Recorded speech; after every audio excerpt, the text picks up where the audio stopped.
राज्यात कोल्ड्रिफ कफ सिरपवर बंदी घालण्यात आली। अन्न आणि औषध प्रशासनाकडून टोल फ्री नंबर जारी करण्यात आलाय, मात्र हा क्रमांक लागत नसल्याचं समोर आलंय। लोकशाहीच्या रियालिटी चेकमध्ये हा संपूर्ण प्रकार उघडकीस आलाय।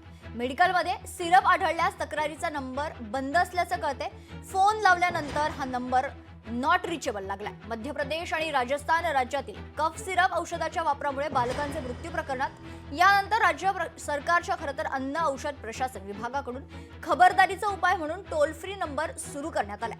राज्य सरकारकडून टोल फ्री क्रमांक नंबर 1800222365 या क्रमांकावर संपर्क साधण्याचं आवाहन करण्यात आलं होतं।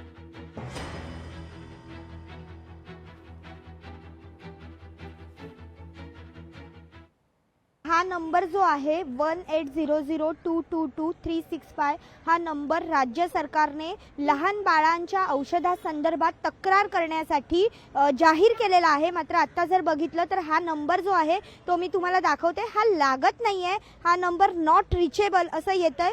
मी तुम्हाला The number you dialed cannot be reached. क्षमा कीजिए, आपके द्वारा डायल किए गए नंबर से संपर्क नहीं हो पा रहा। क्षमस्व, आपण डायल केलेल्या नंबरशी संपर्क होत नाही। आपण बघितलं असेल की हा नंबर मी पुन्हा हवं तर एकदा डायल करून दाखवते। हा नंबर राज्य सरकारने आता लहान मुलांसाठी औषधाची तक्रार करायची असल्यास डायल करा असं सांगितलेलं आहे। मात्र हा नंबर डायल होत नाहीये। मी पुन्हा एकदा हा प्रयत्न करते डायल करण्याचा।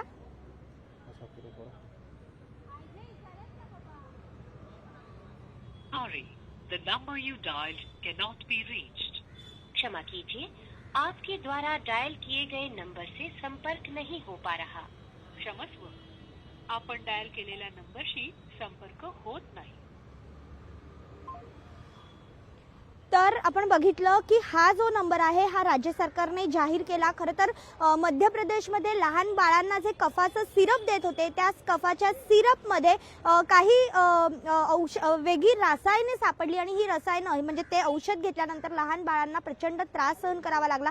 त्यासाठी हा नंबर दिला होता। मात्र हा नंबर आता महाराष्ट्र सरकारने देखील एक हेल्पलाईन नंबर जारी केला, मात्र हा नंबर आता लागत नसल्याचं पाहायला मिळतंय। लोकशाही मराठी ऐका, पहा, जागरूक रहा।